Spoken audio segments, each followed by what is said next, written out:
E aí, rapaziada, então, continuando aí os vídeos de hepatologia, eu vou falar um pouco sobre a síndrome de Gilbert e a síndrome de Crigler-Najjar, tá? São síndromes que vão afetar o metabolismo principalmente da bilirrubina indireta, tá? Eu já falei, eu mencionei elas, né? A síndrome de Gilbert e a síndrome de Crigler-Najjar no vídeo sobre na introdução em patologia, que eu mencionei que essas síndromes elas são uma das causas responsáveis pelas, pelas hiperbilirrubinemias indiretas. Então eu vou entrar mais um pouco, vou falar um pouco sobre elas, bem por si, só para a gente saber do que a gente está tratando, né?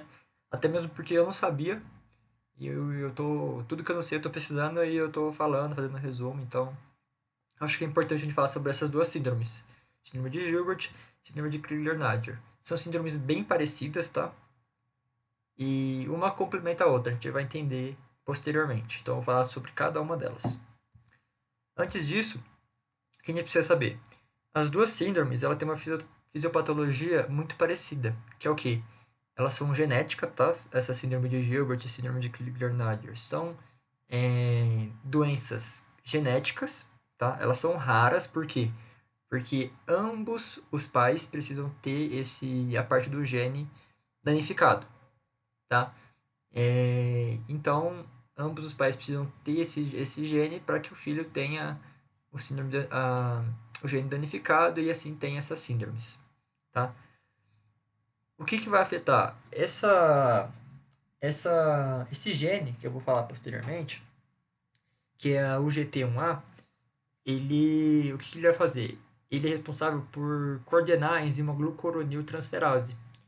A enzima glucuroniltransferase ela é a responsável por transformar a bilirrubina indireta ou não conjugada em bilirrubina direta conjugada. Tá? Essa é a função essa enzima glucuroniltransferase. Então, como eu disse, ela vai ser genética e ela vai causar principalmente icterícia, que vai ser hiperbilirrubinemia indireta não conjugada, como já falei. Bom, agora falando um pouco da síndrome de Gilbert, que também pode ser conhecida como disfunção hepática constitucional. Disfunção, porque vai ter uma disfunção mesmo, hepática, porque trata do fígado, e constitucional, por quê? Porque ele não vai conseguir conjugar, não vai conseguir constituir não vai conseguir constituir a bilirrubina, por isso disfunção hepática constitucional. Então, a síndrome de Gilbert, ela é uma doença genética, que não falei, afeta o GT1A, o gene o GT1A, e ele não vai causar muitas grandes lesões ao paciente, diferente da síndrome de Crigler-Najjar, que eu vou falar posteriormente. E ela vai cometer de 5 a 10% da população mundial. Qual que vai ser a fisiopatologia? Bom, já deu um spoiler aqui como que vai ser, né? Vai afetar o gene UGT1A, que é responsável pela enzima glucuroniltransferase. A glucuroniltransferase é uma enzima responsável por converter a bilirrubina indireta em indireta, tá?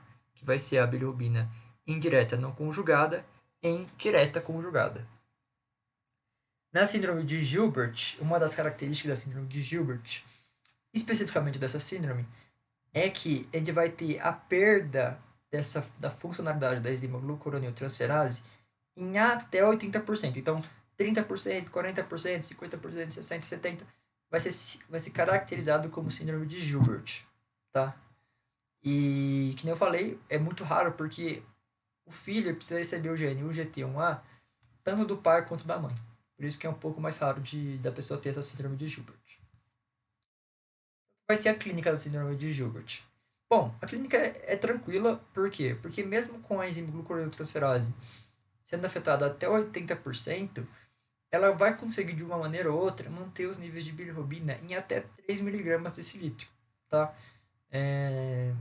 E a parte dos sinais de icterícia, da parte que fica amarelada, a conjuntiva fica amarelada, ela só vai acontecer em momentos de estresse, quando tá corrida, gravidez, estresse emocionais e etc. Então, às vezes a pessoa vive normal com isso, só em momentos de estresse tem alguns sinais aí de icterícia. Agora falando um pouco da síndrome de Crigler-Najjar, ela é mais rara do que a síndrome de Gilbert, tá? A síndrome de Gilbert é difícil de acontecer? Que nem eu falei, acomete ali a 10% da população mundial, então não é tão raro assim. A síndrome de Crigler-Najjar já é mais rara. Ela é 1 em a cada 1 milhão de habitantes, tá? E qual que é a diferença da síndrome de Crigler-Najjar e a síndrome de Gilbert? No caso da síndrome de Crigler-Najjar, a enzima glucuroniltransferase vai ter a sua funcionalidade perdida de até acima de 80%. Então, isso pode ser prejudicial, sim, à saúde do paciente. Qual que vai ser a fisiopatologia? A fisiopatologia é a mesma coisa. O GT1A, o filho recebe do pai e da mãe, o gene GT1A, tem problemas na enzima glucuroniltransferase, e essa enzima glucuroniltransferase vai ser prejudicada em acima de 80%. Tá? A gente pode classificar a síndrome de Crigler-Najjar em tipo 1 e em tipo 2.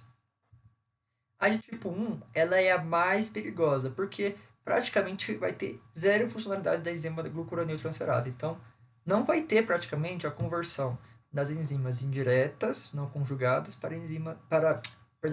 das bilirrubinas não conjugadas para as bilirrubinas conjugadas. Praticamente não vai ter isso, tá? Por causa da funcionalidade da enzima glucuroniltransferase que vai estar sendo afetada. E com isso, com essa zero funcionalidade, a gente vai ter maiores chances do paciente ter um kernicterus, que é o quê? Vai ser uma patologia já na questão nervosa. Então, o paciente ele vai poder sofrer aí algumas lesões nervosas e vai poder até mesmo falecer, infelizmente, tá? A bilirrubina, ela vai ficar, nesse caso da síndrome de Crigler-Najjar tipo 1, acima de 50 miligramas desse litro. É muita bilirrubina, tá? É muita bilirrubina mesmo. Essas bilirrubinas, vão ressaltar que é bilirrubinas indiretas, tá? Bilirrubinas indiretas, como de bilirrubinas indiretas.